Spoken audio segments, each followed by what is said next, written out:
Welcome back to Inside the Philippines. If this is your first time here, this is where we sit down with men who went looking for something on the other side of the world, and we let them tell you what they found, in their own words, without the polish. Tonight's story comes from New Zealand. Trevor Halloran, 63 years old, from Taranaki on the North Island. 38 years working oil rigs, Maui A off the Taranaki coast, then Bass Strait, then the Java Sea. A big, quiet man who spent most of his life around blokes who don't talk much and machinery that doesn't care how you're feeling. Trevor came off the rigs for reasons he'll explain himself. And a few years after that, sitting in an empty house with more money in the bank than he'd ever had and nobody to spend it on, he made an account on a dating site. 11 months later, he got on a plane to Cebu. What happened in those 11 months, and what was waiting for him when he landed? Well, Trevor's had a while to think about it now, and when he talks about the 5 days he spent in that city, his voice changes in a way that's hard to describe. This one's going to stick with you. It stuck with us. Here's his story, in his own words. I should start by saying I'm not a talker. Never have been. My sister reckons I've said about 4,000 words in my entire life, and half of them were about the weather. So if this comes out wrong, that's why. Right. Taranaki. That's where I'm from. New Plymouth, west coast of the North Island. If you've never been, picture a mountain that looks like somebody drew it, sitting there behind the town, and a lot of dairy farms, and the sea. Cold sea. Proper cold. And out past that, the rigs. I started offshore when I was 24. Roused about first, worked my way up, ended up a senior derrickman, which means I spent a good part of my working life 90 feet up in a steel tower in the wind, handling pipe. 3 weeks on, 3 weeks off. Then later I was going further afield. Bass Strait for a stretch. Then contracts out of Singapore into the Java Sea. 38 years, all up. You want to know what that does to a man? It makes him useless at home, is what it does. Not on purpose. But you're gone 3 weeks, and the house sorts itself out without you. And then you come back and you're a guest in your own kitchen. You don't know where the spatulas live anymore, and the wife's got a whole life running that you're just visiting. Raywin ran everything. That's not me being modest, that's a fact. Bills, school stuff, the section, her mother, my mother, the lot. I earned the money, and she did absolutely everything else. 31 years of that, and I'd say we were happy, mostly, in the way people were happy back then, which is that nobody asked. She started dropping things when she was 53. Just little stuff. A cup. Her keys. Then her handwriting went funny. We thought it was her wrist. Doctor in New Plymouth sent her up to a specialist, and the specialist said Parkinson's, early onset, and Raywin said, oh, and then asked him if she could still drive. I was on a chopper back from Bass Strait when she got the confirmation. She waited till I was home to tell me properly. That's the sort of person she was. I finished my rotation, and then I told the company I was done. 54 years old. Blokes I'd worked with for 20 years thought I'd lost the plot. I had maybe 8, 10 good earning years left, and I was walking away from all of it. Baz, mate of mine, he sat me down in the car park at New Plymouth Airport and gave me this whole speech about how you can hire nurses, Trev. You can't hire back the money. He wasn't wrong, exactly. He just didn't understand that I'd been a visitor in that house for 3 decades, and this was my chance to actually live in it. 9 years, that went on.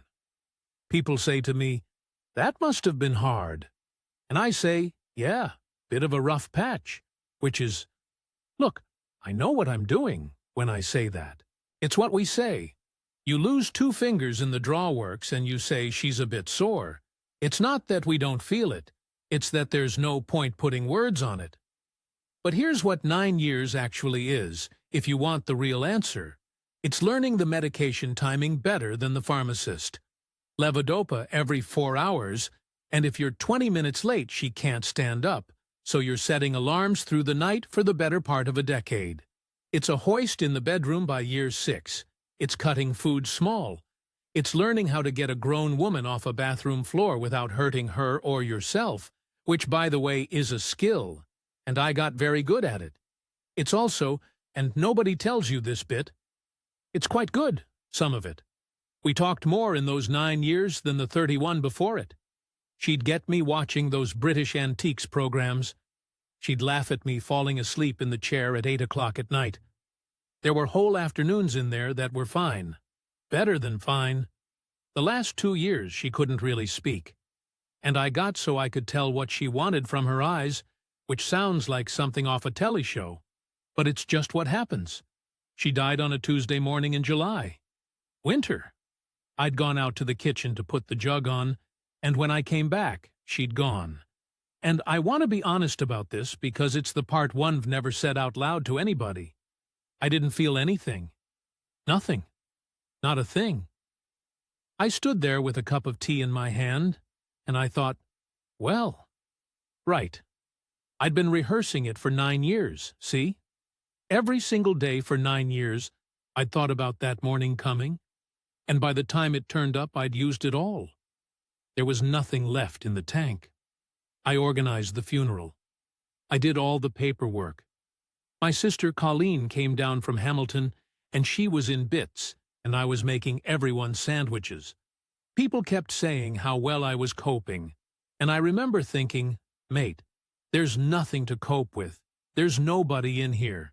Then 18 months went by, and I honestly could not tell you what happened in them. I sold the house. It was too big, and it had the ramp and the rails still in it. Sold Raywin's father's coastal section down south, too. He'd left it to her. We'd always said we'd build on it. Never did. Between the two, after everything, I had about $430,000 sitting in a Kiwi bank account. New Zealand dollars, that is. Call it 260-odd thousand US. More money than I'd ever had in my life, all in one place, and not the faintest idea what it was for. I moved into a rental unit near the beach. Me and the dog. Old Huntaway Cross, called Bess. And I got into this routine. I'd wake up early because you always do. Do the paper. Take Bess along the walkway. Come back. New world for one bag of shopping. Then I'd stand at the bench and eat my dinner standing up, out of the pan, because sitting down at a table by yourself is a bloody awful thing, and I couldn't do it. That's not a sad story. I want to be clear. Plenty of blokes have it worse. I had money. I had my health. I had a dog. But I worked something out one afternoon. I'd been keeping a bit of a tally without meaning to, and I realized that in the previous 11 days, the only conversations I'd had were with the girl at the checkout, the fella at the servo, and Bess. 11 days. 62 years old. That's where I was when Baz rang. Baz Whitfield. Worked with him on Maui back in the 90s, and then again out of Singapore. Lives in Bunbury now, Western Australia. Married a woman from Bacolod about 4 years back, and he has never once shut up about it since. He rings me maybe every couple of months. Always the same call. How's the dog? How's the weather? And then 25 minutes of Baz explaining that he's the happiest bastard alive, and everyone he's ever known is doing it wrong. This particular call, I'd been standing at the bench eating a pie. Bought pie, cold in the middle because I never wait long enough, and he's going on about how his wife's family had done a whole thing for his birthday, 20-odd people, roast pig on a table, the works, and he says to me, "Trev, do you know when the last time was somebody made a fuss of your birthday?" And I said, "No, Baz, I don't." He said, "Exactly. Get on the computer, you miserable prick." Now, I want to be honest about my state of mind. because it matters. I wasn't lonely in the way you see it on telly, all sighing and staring out windows. I was fine. I told everyone I was fine, and I believed it. What I actually was bored in a way that had gone right down into the bone. 9 years of my day being structured around another person's needs, minute by minute, and then nothing. No shifts, no medication alarms, no one to lift. You take a man who's been useful for 4 decades, and you take the usefulness off him, and he doesn't get sad exactly. He just sort of idles. Engine running, gearbox out. So I got on the computer. Mostly, and I mean this, mostly to prove Baz wrong. I thought I'd have a look, see all the obvious nonsense, and then ring him back and tell him he was a mug, and go back to my life. Filipino Cupid. That's the one he was on. It's a dating site. Been going for years. Thousands of Filipino women, and a lot of blokes like me from Australia, New Zealand, America, the UK. Why the Philippines and not Thailand or somewhere? Everyone asks that. And the answer's not romantic at all. It's just practical. English. They speak English there. Proper English. Taught in schools from day one. And half the country works in call centers talking to Americans all night. I'm 62 years old and I can barely hold up my end of a conversation in my own language. I was never going to learn to flirt in Thai. Wasn't going to happen. That was the entire basis of my decision. Language convenience. There's your grand romance. The first 2 weeks were exactly what I expected, and I nearly binned it. The messages come in like a fire hose. You put up a photo, and within a day, you've got 40, 50 messages. And most of them are, look, I'm not being unkind, but they're girls of 23, 24, calling me sir. Hello, sir. Good morning, sir. How are you, sir? I am looking for serious man. Sir, I've been called worse, but you don't need to be a genius to work out what's going on there. I'm a bald 62-year-old with a neck like a fire hydrant, and I've never once in my life been considered a catch. A 23-year-old is not lying awake in Davao dreaming about me. There was one who sent me a message at 9 in the morning saying she loved me, and at 9:04 asked if I could help with her load. Load's phone credit, by the way. About 100 pesos, call it 3 New Zealand dollars. Not exactly the crime of the century, but still. So, after a fortnight, I was ready to cancel it. Had the page open, the delete account page, finger on the mouse. And then Marielle messaged. Now here's the thing that got me, and I've thought about this a lot since. Her photo was ordinary. That's what did it. Just a woman in a work polo shirt, standing in what looked like an office car park, squinting a bit, holding a paper cup. 38 years old. Not glamorous. Nothing arranged about it.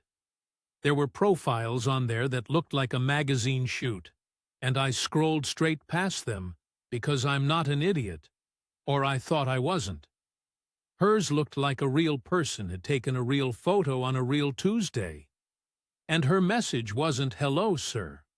My profile picture was one of me on the rig floor, hard hat, all that. And she asked me what the tower part was called and whether it was true that you have to climb it. That's it. That's what hooked me. She asked me a question about my job. I typed her back about half a page on derricks and racking pipe, and I hit send, and then sat there thinking, you great sad bastard, she's not going to reply to that. She replied within 10 minutes and asked another one. Turns out her father had been a jeepney mechanic in Cebu City. Grew up around engines and grease and men shouting about parts. She said that's why she asked. She said she still knew the smell of a workshop, better than she knew the smell of perfume. I don't know if that was true. I still don't. But it wasn't a line I've ever heard before or since. The timing worked out mad convenient, which I should have thought about more than I did. She worked nights in a BPO. That's the call center business. And Cebu's full of them. Big glass buildings out at the IT park in Lahug. Thousands of Filipinos on the phones to America all night long. Her shift finished around 6 in the morning, her time. Cebu's 4 hours behind New Zealand. So her mornings were my early afternoons, and my afternoons were empty as a church on a Monday. We started talking every day, then twice a day. Then it was video calls that ran 2-3 hours. She'd be sitting on the floor of her room with her back against the bed, still in the polo shirt, eating from a takeaway container. Karaoke going somewhere in the background almost every night. Some neighbor absolutely butchering a Bee Gees number.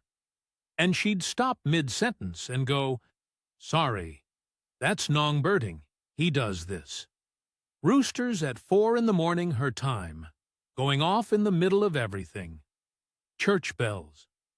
Rain coming down on a tin roof like somebody emptying gravel out of a truck, and she'd hold the phone out the window so I could hear it.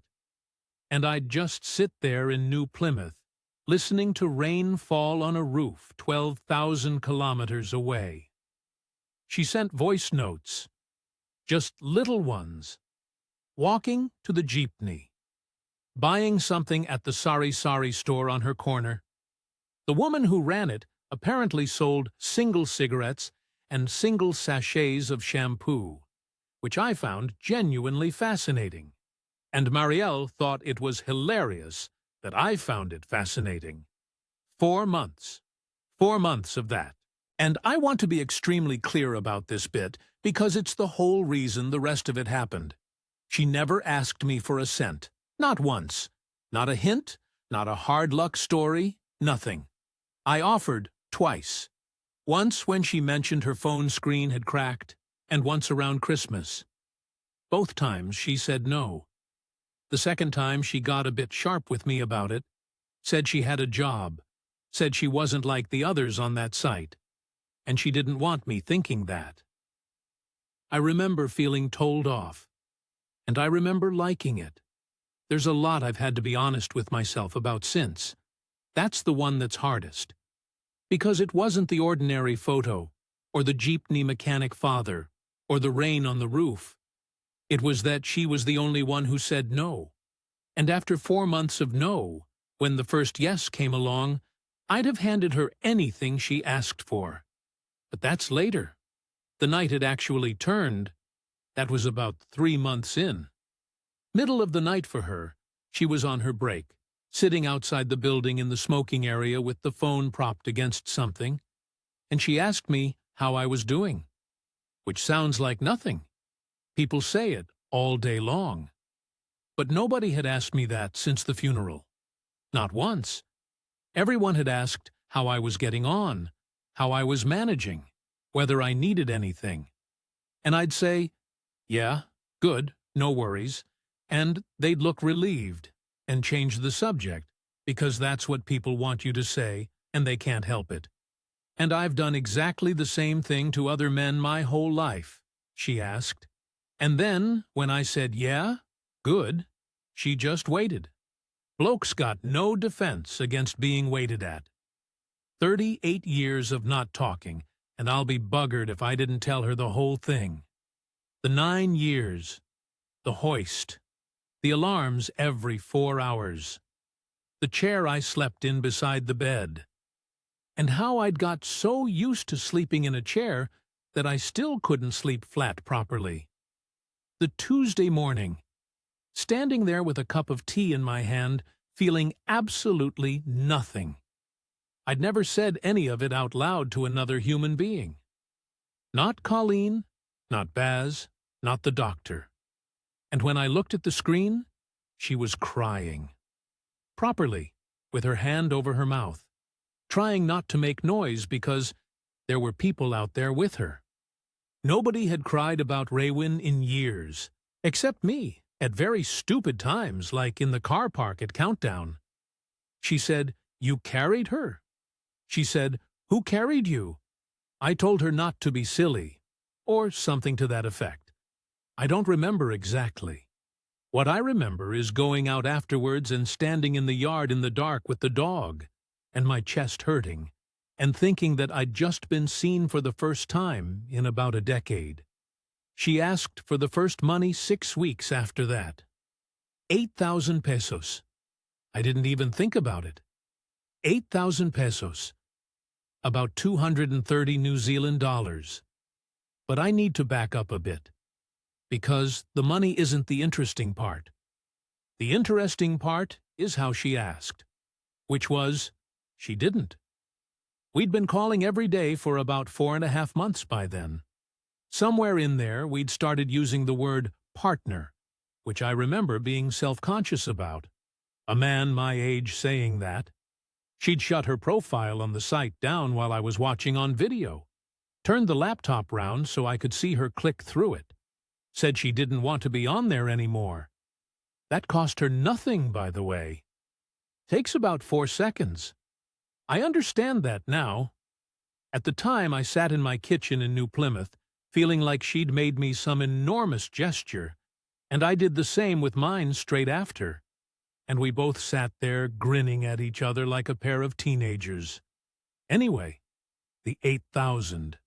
She was on a call one evening, her morning, and she was tired, back off her shift, sitting on the floor against the bed like always.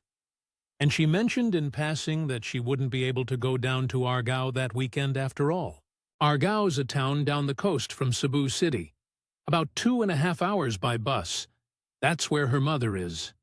She said it like it was nothing, just the way you'd mention the weather. I asked why.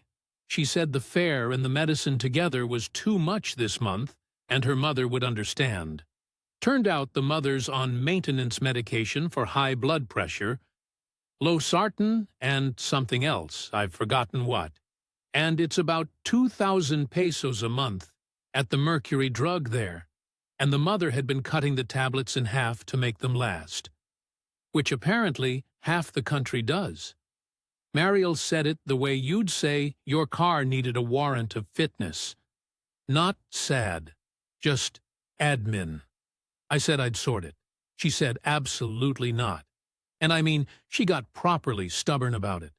Said she'd been fine before she met me, and she'd be fine after. Said she wasn't going to be one of those women.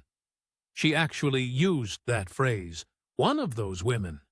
And she said, if I ever offered her money again, she'd stop the call.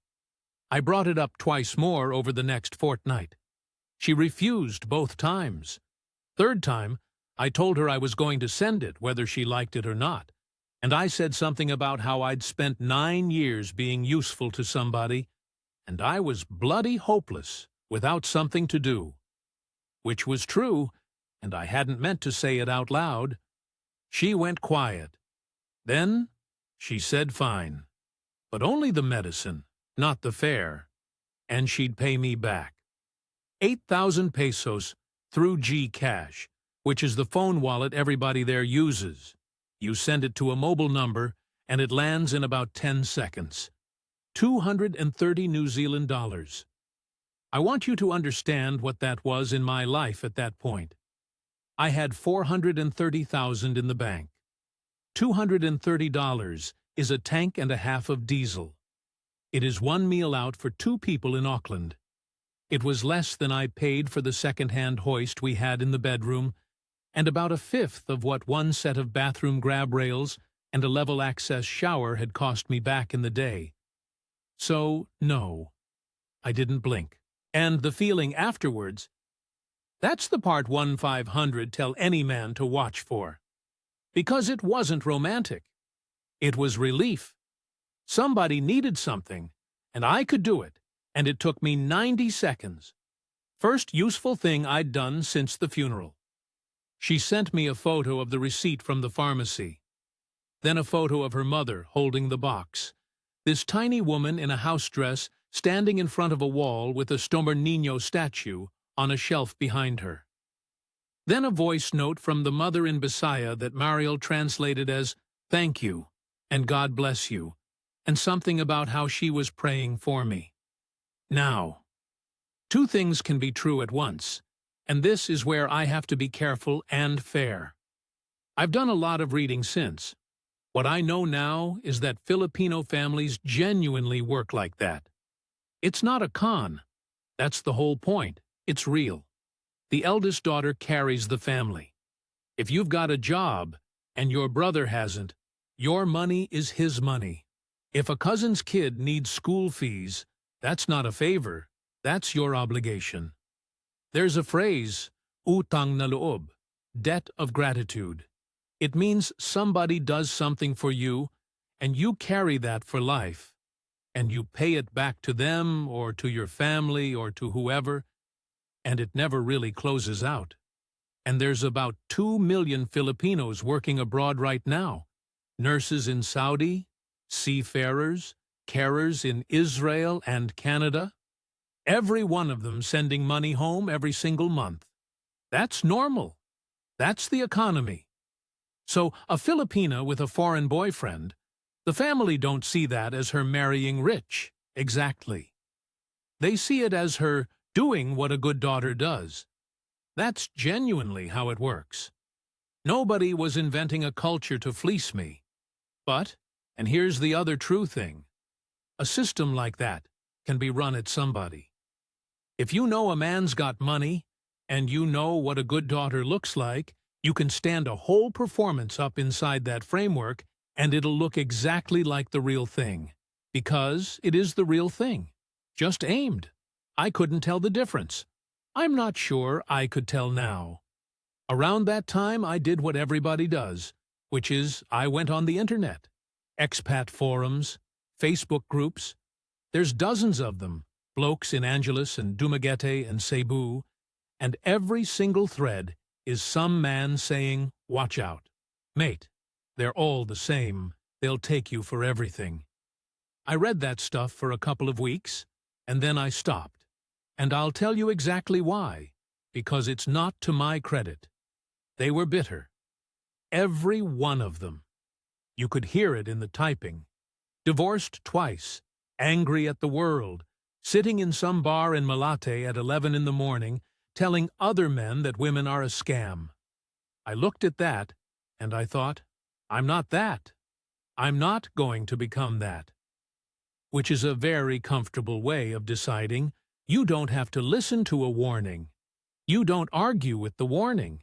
You just decide the man giving it is a sad case, and therefore it doesn't apply.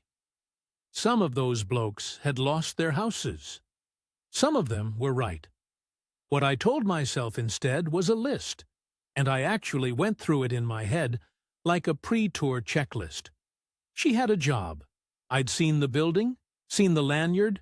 She'd video called me from the car park at IT Park in Lahug on her break with the security guard visible behind her. She'd said no to money for 4 months and then fought me over it. She'd introduced me to her mother on camera before there was ever a peso involved. She'd told me to slow down more than once when I got ahead of myself about the future. And she'd never once been vague. Ask her anything, and you got a straight answer with names and streets in it. You put that list next to the 23-year-olds calling me sir and asking for load money, and it's not the same species. The list was all true, mind. Every item on it was a fact.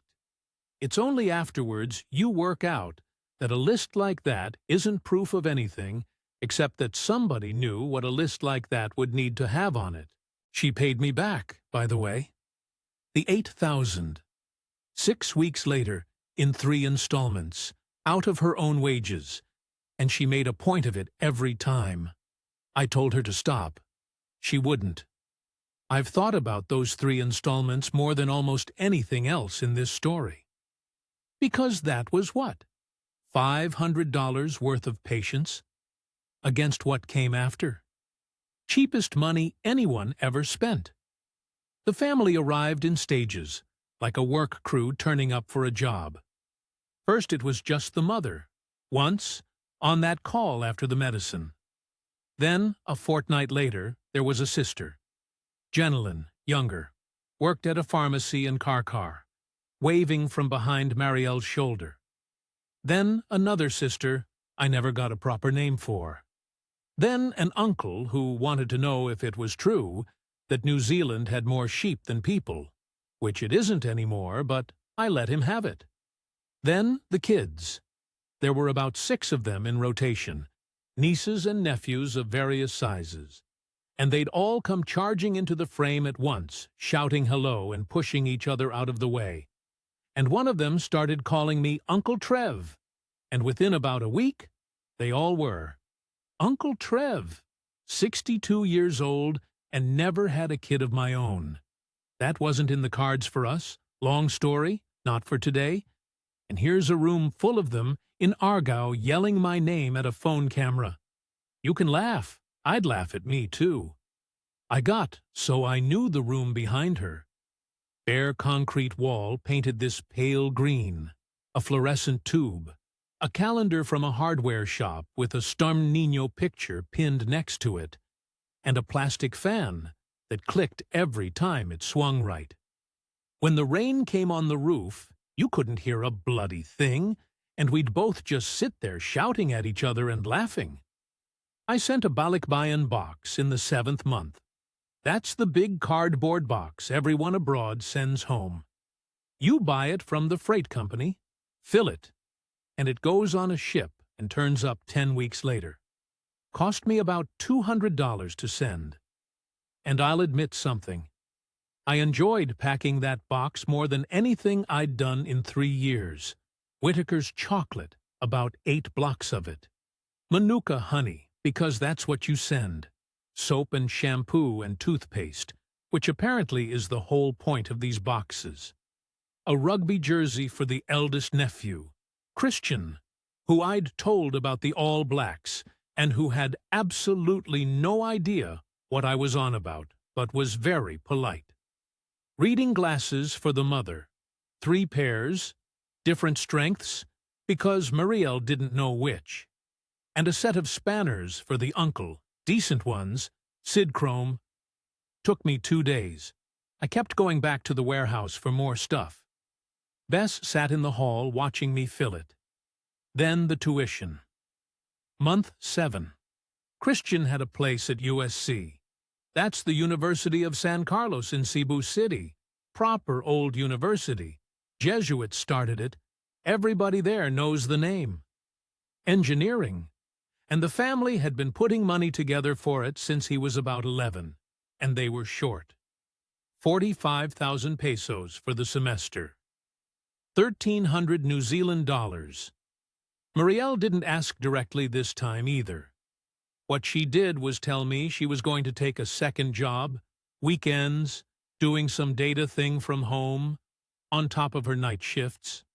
She'd already worked out the hours. She was going to sleep 4 hours a day for the next 2 years, and she told me about her own degree while she was at it. She'd done 3 semesters of accountancy and had to stop when her father died, because the jeepney went with him. He had it on hire purchase, and somebody had to work. She was 19. She never went back. I paid the semester. Then I paid the next one. 90,000 pesos over the year, roughly $2,600. Look at those numbers. Go on. Look at them. That's not a scam, is it? That's the price of a decent lawnmower. I had $430,000 sitting in an account, earning 3.5% and doing absolutely nothing for anybody. And here's what I got for it. I got a photo of a kid in a white polo shirt with a lanyard on. I got a video call where he said, "Thank you, Uncle Trev," in this mortified teenage way, while his mother stood behind him making him say it. I got a purpose. Month 9 was the land. This is the one where I should have slowed down and didn't, so I'll go through it properly. Marielle rang me on a Sunday, upset, actually upset. First time I'd seen it that way. There was a problem with her mother's land in Argao. Half a hectare, coconut, and a bit of corn been in the family since her grandfather. And there was a neighboring family claiming a chunk of it based on some older title. And it had gone from a barangay meeting to an actual court thing. Now, if you don't know the Philippines, land titling there is a genuine nightmare. Half the provincial land in the country has never been properly registered. Tax declarations that aren't titles, old Spanish-era claims, 3 sets of paperwork for the same piece of dirt. It's not made up. Ask any Filipino. They've all got a relative fighting over land. And it was $180,000 to sort. Lawyer, surveyor, the geodetic engineer, filing fees, the lot, 5,200 New Zealand dollars. What convinced me wasn't Marielle crying. What convinced me was the paperwork. She sent it all through. Scanned, tax declaration in the mother's name, a survey plan with the little blue seal on it, a lawyer's letter on letterhead with an address on Osmeña Boulevard, and a roll of attorney's number on the bottom. Receipts. I'm a rigman. I've spent 38 years in an industry that runs on permits and sign-offs and stamped documents. You do not move a piece of pipe on a platform without paperwork. Show me a document with a seal on it, and something in my brain goes, right, that's real. That's been checked by somebody. Nobody had checked anything. It never once occurred to me to have any of it looked at by a New Zealand lawyer or, God forbid, a Filipino one. Cost would have been what? $600? $800? I sent the $180,000 to her cousin's Gcash, not hers. And that's the bit. That's the actual bit. Because it had been the cousin's account since about the 3rd transfer. There had been some story about her own account being locked over a verification problem, a photo of the ID being rejected, and it was going to be sorted next month. And it never was. Every peso I ever sent to that family went to a phone number belonging to a man called Ryan I had never spoken to. I didn't like it. I remember not liking it. And I asked once, and she explained it again, patiently. And I felt like a heel for asking, so I stopped asking. Same with the address. I'd wanted to send the box direct to the mother's place, and she gave me the freight office in Cebu City instead. Said the provincial delivery was unreliable. Which it is, to be fair. That's a true thing. Doesn't mean it was the reason. Same with the man's voice. One call, maybe 9:30 at night her time. There was a bloke's voice in the background, close, not shouting across a yard. She said it was the neighbor. I said righto. Should have asked more. Didn't. And I know exactly why I didn't. Because if you ask, she might get upset. And if she gets upset, she might go. And then I'm back to eating a pie, standing at the bench. That's the whole mechanism, right there. It's not that you can't see it. It's that you can't afford to look. Colleen rang me around then. My sister, up in Hamilton. She'd been hearing bits from me for months, and she'd finally gone and done what I hadn't, which was read about all this on the internet. And she came at me on the phone with all of it. The pattern, the escalation, the emergencies, the third-party account. She'd printed things out. She used the word groomed about a 63-year-old man, which I did not care for. And I lost my rag with her, which I've done maybe twice in my adult life. Told her it was my money. Told her she'd been down here twice in 9 years while Raywin was dying, and she could keep her opinions on my life to herself. That last one was a filthy thing to say, and it wasn't even true. She came down plenty. She hung up. We didn't speak for 4 months. So there I am.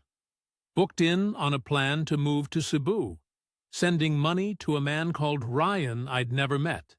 ignoring a sister who was right, with about 200 grand of the money still untouched, and the whole thing feeling like the best year I'd had since about 2009. And then Marielle found the house in Talisay. She sent me the listing on a Wednesday. 10 photos and a site plan. Talisay City. That's just south of Cebu City. Maybe 40 minutes down the coast road depending on traffic, which there is a lot of. Not provincial. Proper subdivision, concrete road in, gate at the front, 2 bedrooms, small yard, tiled floors, bungalow, all on one level. That was her idea, the one level. She'd said it months before, offhand, that if we were going to be old somewhere, it should be a house with no stairs in it. And I'd sat there in New Plymouth with the phone in my hand, thinking about the stair lift quote I'd got in 2014 and never used because we'd moved the bed downstairs instead. She remembered things. That's the thing about her I still can't get past. She remembered the small stuff. 2.4 million pesos. The house. Call it 70,000 New Zealand dollars. And here's where I have to be very straight with you, because this is the part where blokes online get shouted at. And fairly. I knew. I want that on the record. I knew a foreigner cannot own land in the Philippines. It's in the Constitution. It's been that way since 1935, and there is no clever way round it. You can own a condominium unit, up to 40% of a building. That's it. Land, no. Ever. Doesn't matter if you're married. Doesn't matter how long you've lived there. I'd read it. Multiple times. I'd read it on those same expat forums with the bitter blokes on them. So the plan was the ordinary plan, which is the plan about 10,000 foreigners a year come up with. The title goes in her name. And if we married, I'd get a 13A visa off the back of it, permanent residency, and I'd have a right to live in a house I had no right to own. And what I told myself, sitting there in a rental unit in New Plymouth with a dog and 400 grand, was this. What am I going to do? Take it with me? That's it. That's the whole argument I made to myself. I'm 63. Raywin's dead. Colleen's not talking to me. There's no kids. Money's a tool, and I've got a shed full of tools I'm never going to use again. I've heard that same sentence come out of other men's mouths since, and it makes my skin crawl now. Because it sounds like wisdom, doesn't it? Sounds like a man who's got his priorities right. It's not. It's a man giving himself permission. Month 11, 3 weeks before the flight. 310,000 pesos for the deposit. 9,000 New Zealand dollars. The developer needed it to hold the unit, she said. There had been another buyer sniffing around, a family from Mandaue, and the money had to go in a local name because the developer wouldn't take a foreign transfer for a reservation. Which, by the way, is not entirely nonsense. There are Philippine developers who will faff about with foreign remittances. It's a real headache. So it went to Ryan's G Cash, the cousin, same as everything else had for 6 months. What I got back was very good. That's what I want you to understand. It wasn't a bloke with a Hotmail address asking for gift cards. I got a reservation agreement with a company name and a tin on it. I got a photocopy of a transfer certificate of title with the Register of Deeds stamp. I got a site development plan with lot numbers on it, block and lot, all marked out. And I got 11 photographs of a house under construction. Walls up, roof on, no windows in yet, rebar sticking out the top of the columns the way it does over there because they always leave it for a second story later. I sat at my kitchen table with those printed out. Actually printed them on my own printer. Went through them like I'd go through a rig move plan. Everything matched. Lot number on the plan matched the lot number on the agreement. Names matched. Seals looked right. I've since been told by a Filipino lawyer, and this cost me nothing, he told me over the phone for free, which tells you something, that you can walk into the Register of Deeds in Cebu, pay about 200 pesos, and get a certified true copy of any title. Anyone can, and a certified true copy would have shown me, in about 40 minutes, that the title I was looking at was a real title for a real lot that belonged to a real person, and that person had never heard of any of us. 40 minutes, 200 pesos, 6 New Zealand dollars. I didn't do it because it never occurred to me that the paperwork could be the lie. On a rig, the paperwork is the one thing that isn't. You can't fake a well-controlled certificate. Somebody would die. Running total, before I'd ever set foot in the country, about 560,000 pesos over 11 months. 16,000 New Zealand dollars, give or take. 16 grand on a $430,000 balance. That's under 4%. That is less than what I spent gutting our bathroom in 2015 to get a level access shower and grab rails in, which was 19,000 and I'd have paid twice. Nobody was going to notice that money leaving, including me. Right. The last week. I packed 2 suitcases, and one of them was entirely pasalubong. That's the gifts you bring back. It's not optional over there, and it's not really about the stuff. It's that turning up empty-handed says something about how you regard people. Mariel had explained it to me quite carefully, which I appreciated, and I went at it like a supply run. More Whitakers. Perfume from the duty-free at Auckland, 3 different ones. A proper leather rugby ball for Christian. Marmite, because she'd got obsessed with the idea of it. Vitamins for the mother. Chocolate fish, which nobody in the Philippines has ever wanted or will ever want. But I panicked in the shop. I put Bess into the kennels at Bell Block for 4 weeks. She's 12. She looked at me through the wire the way they do. Now. The last week had 2 things in it that I noticed at the time. Noticed. Filed. Did nothing about. First, she got harder to reach. Not dramatically. She was doing overtime, she said. Saving up so she could take days off while I was there. Which is exactly the sort of thing a good person does. But the 3-hour calls became 40 minutes. Twice she rang off early.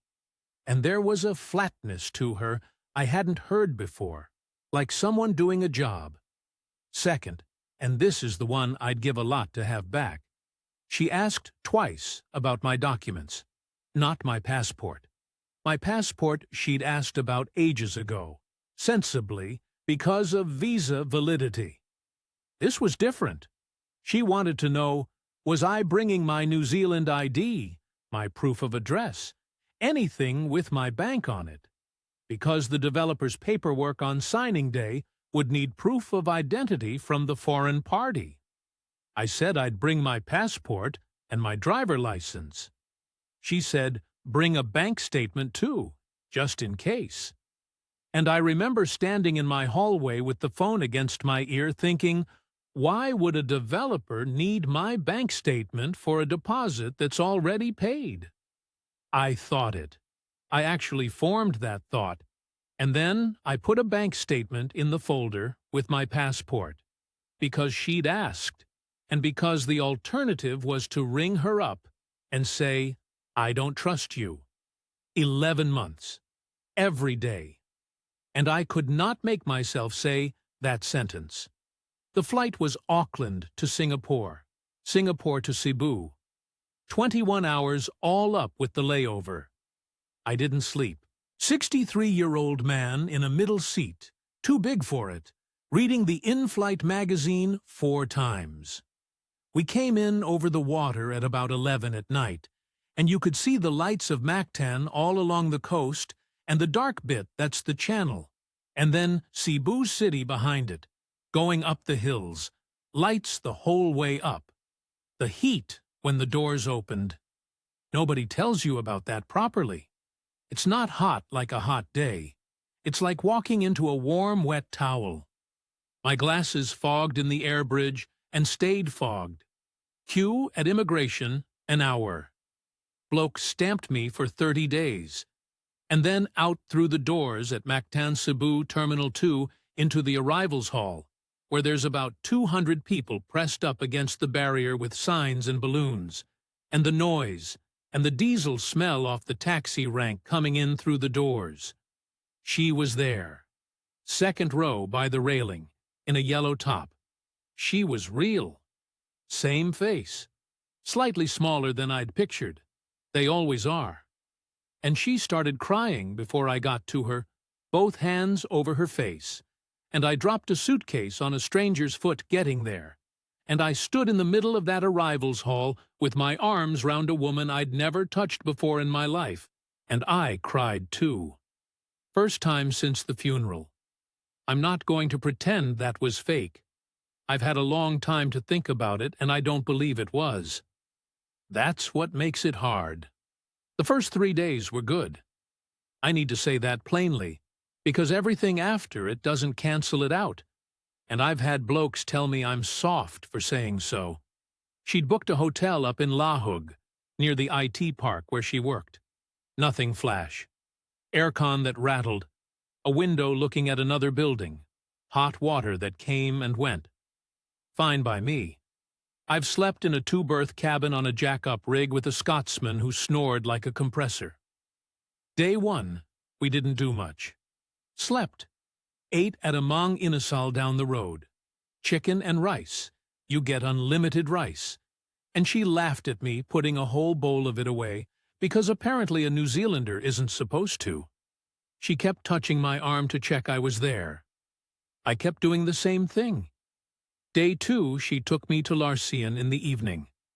That's the barbecue place off Fuente Osmeña. Rows of stalls with charcoal grills going, smoke absolutely everywhere, plastic stools, and you point at what you want, and they cook it in front of you. Pork on sticks, chicken, I saw, which is the intestine, which I ate and enjoyed, and would not have enjoyed if she'd told me first.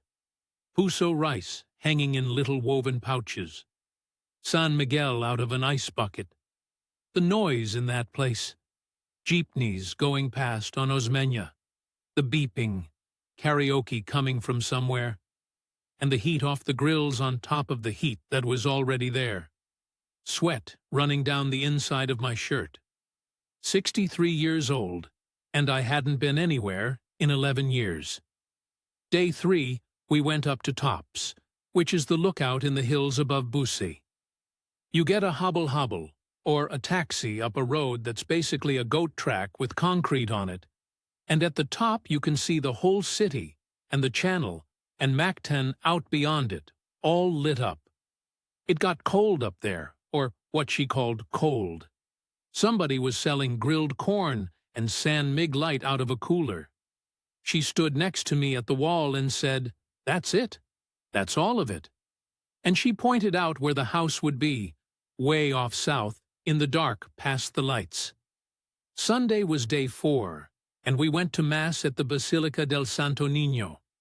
I'd not been in a church since Raywin's funeral, and I'd not been in one before that since about 1978. And that place is packed. They overflow the courtyard, people standing in the sun outside with the speakers going. And the candles. There's a whole area at the side where people light candles, and the heat coming off it is unbelievable.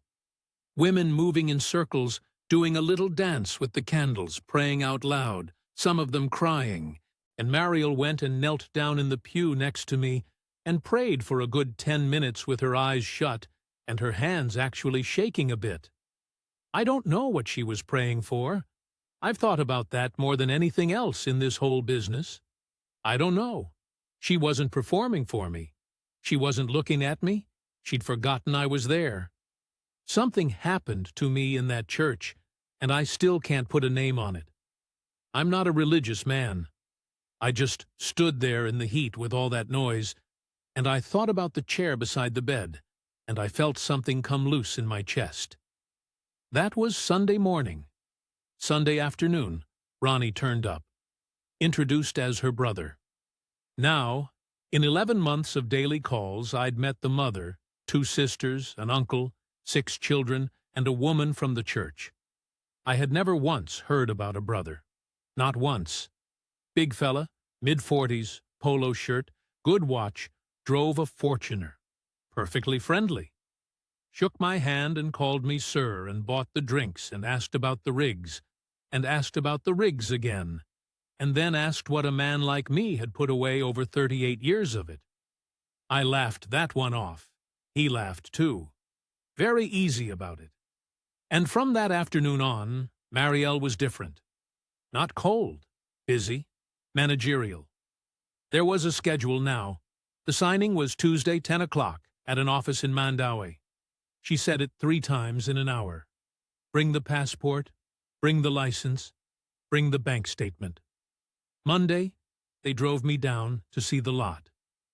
Talisay, 40 minutes down the coast road, past the shipyards and the sari-sari stores, and about 9 basketball courts with kids on them at 2 in the afternoon in that heat. Turned off into a subdivision. Concrete road, guardhouse, the lot. And there was a house. Walls up, roof on, rebar sticking out the top of the columns. But it wasn't the house in the photographs. The photographs had a wall on the left-hand side with a gate in it, and a corner block. This one was mid-terrace, no wall, no gate, and the roof line was different. I'm not clever, but I have spent my entire working life looking at structures and comparing them to a drawing. That's the job. That is literally the job. I said, "This isn't the one in the pictures."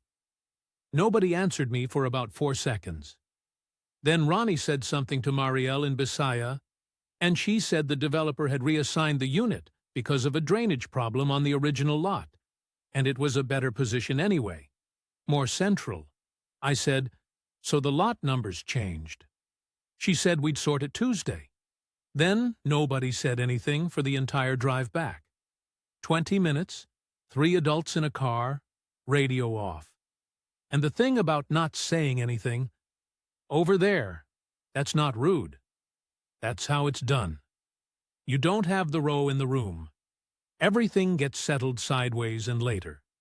But I'm a New Zealander, and I know what a silent car means. That evening I was back at the hotel, and Joanna came down with me in the lift. I should explain her. 17. Some cousin. And she'd been attached to me since day 2, sitting in the hotel lobby, coming along to meals, appearing whenever Marielle had to go somewhere. I thought it was hospitality. They do that. They don't leave a guest sitting on his own. I bought her a milk tea most days, and she'd tell me about wanting to study nursing. Lifts going down from the 4th floor. Just us. And she said, "Kuya, please don't sign anything tomorrow. Kuya's what you call an older brother." She was crying quietly, wiping her face with the back of her hand and looking at the floor numbers. I said, "What?"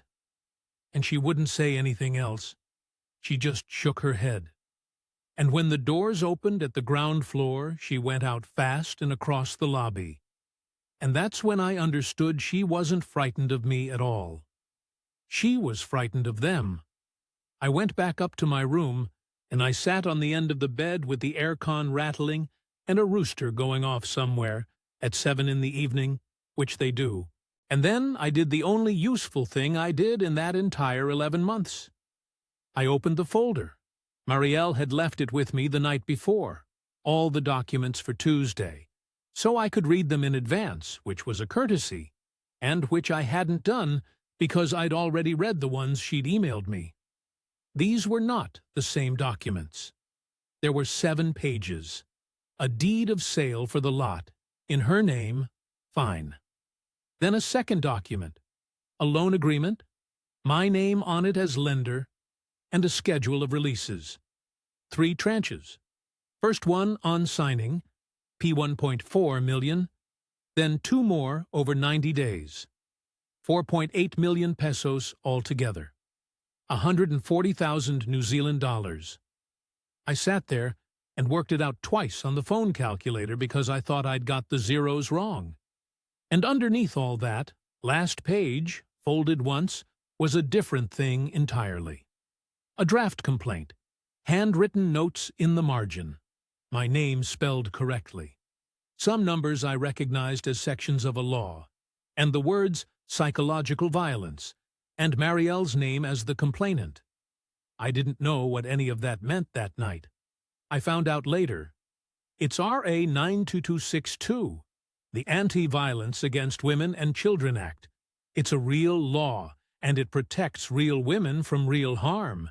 And it also, in some hands, is a lever, because it's non-bailable at the top end, and a foreigner can be put on a hold departure order while it grinds through the courts for 2 years. That's what the bank statement was for. Not the developer. They needed to know how deep the well was before they started drilling. I went to the office anyway. I've been asked about that more than anything else. Why on earth would you go, Trev?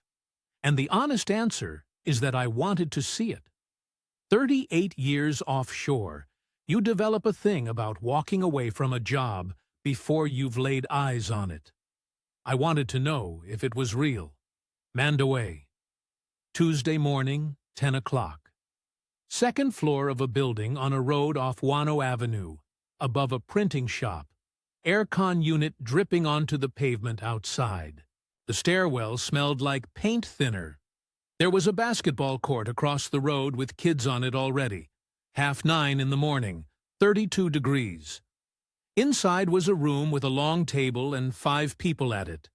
Marielle, Ronnie, a lawyer, mid-50s, nice barong, folder in front of him, a woman introduced as being from the barangay, with a stamp, and a young fella at the end with a laptop who never said a word the entire time, and who I think was there to do the transfers. They'd set a place for me. Water in a glass, pen already sitting on the paper. And here's the thing I want to get across, because I think it's the useful part. Nobody in that room was menacing. Nobody raised their voice. The lawyer explained the deed of sale to me clearly and correctly, and he was, as far as I could tell, an actual lawyer. Everyone was pleasant. There was small talk about the weather and about how New Zealand must be very cold. That's what it looks like. It doesn't look like a crime. It looks like an appointment. I sat there for about 15 minutes. Let him talk. Asked a couple of questions about the lot number, which got answered smoothly, and did not match what I'd seen on Monday. And then Marielle looked at me, just once, properly, across the table. I've spent a lot of hours since trying to decide what was in that. Because it wasn't triumph. I know what a person looks like when they're winning. It was more like, she was asking me something, or apologizing, or telling me to get out. I honestly don't know. I've stopped pretending I do. Then I said I needed the toilet, and the young fella pointed down the corridor, and I went out the door and down the stairs past the printing shop, and I stood on the footpath in that heat and put my hand up for a taxi.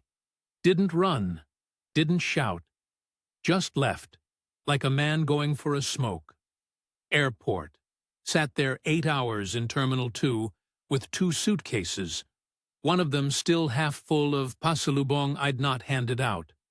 Bought a Cebuana Luilier SIM top-up I didn't need, just to have something to do. Ate a Chicken Joy in the Jollibee there, and could not tell you what it tasted like. The whole 8 hours I was waiting for somebody to walk in. Ronnie, a policeman, anybody. Nobody came. That's the strangest part. All that machinery, and once the man walks out of the room, it just stops. Because there was never anything holding me there, except my own willingness to sit down at the table.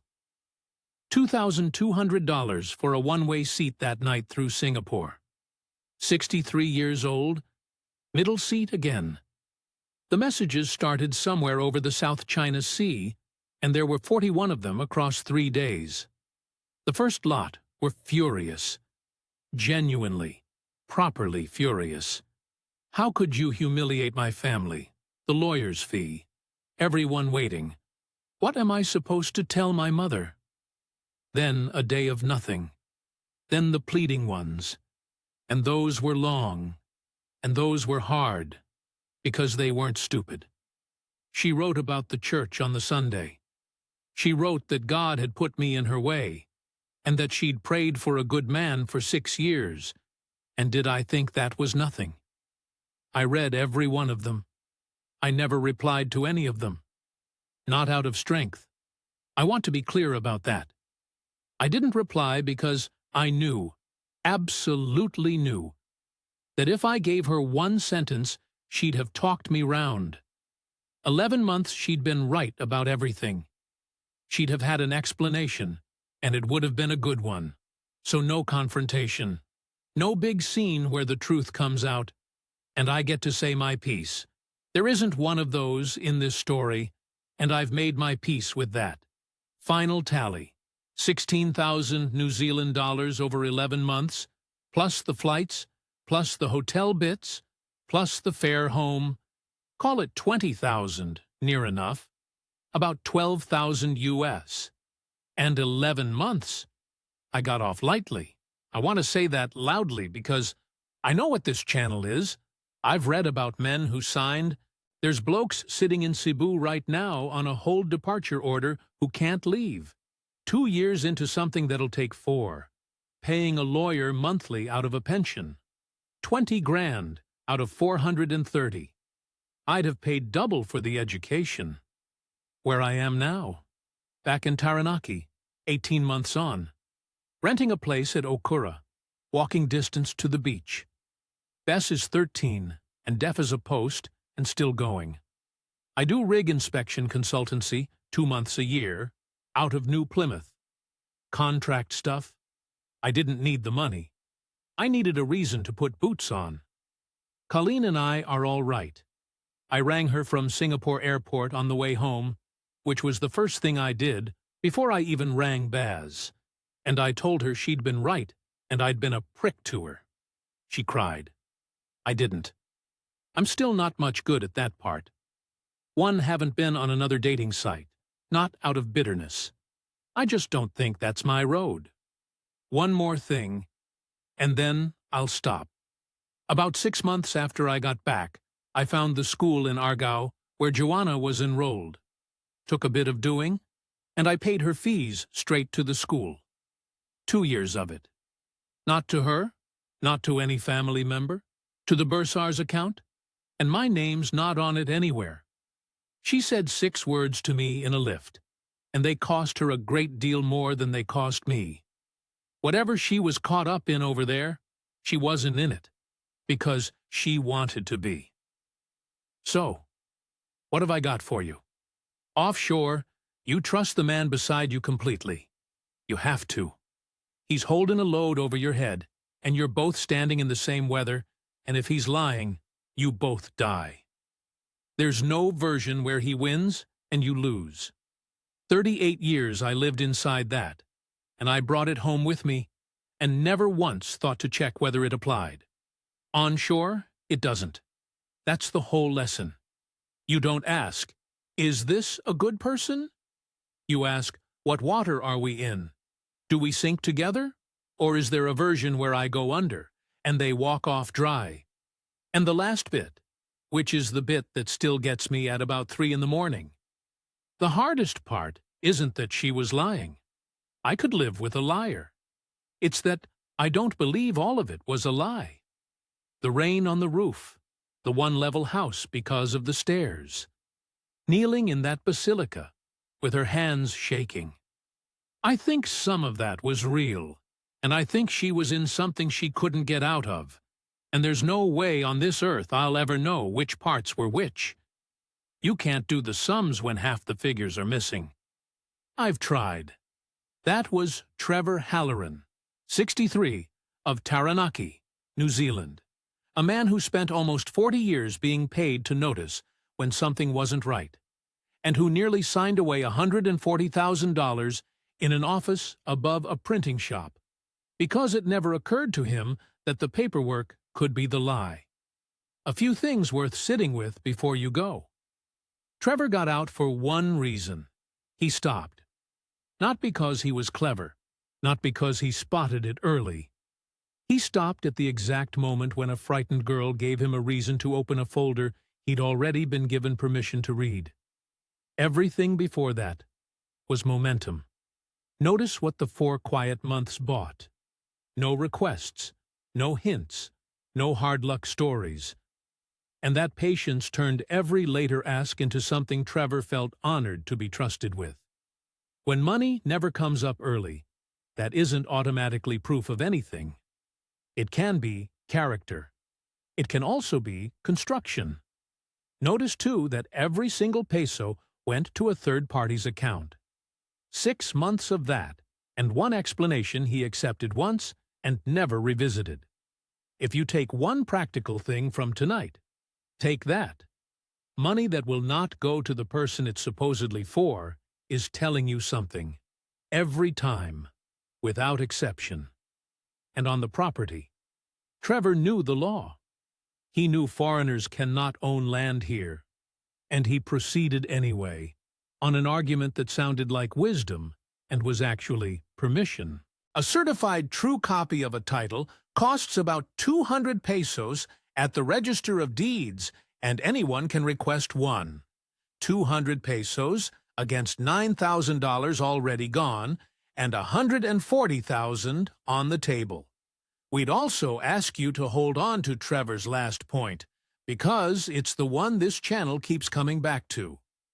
Filipino family obligation is real. Eldest daughters really do carry entire households. Support really is expected, and it isn't a scam when it's genuine, which is precisely why it works so well when it isn't. The counterfeit looks exactly like the real thing, because it's built out of the real thing. Trevor came home $20,000 lighter and 11 months older. Compared to some of the stories we've told on this channel, that's a lucky man. If you've been in something like this, the one that stopped in time, or the one that didn't, tell us in the comments. Somebody reading tonight is at month 9 and needs to hear it from you, not from us. Thanks for watching Inside the Philippines. Look after yourselves out there.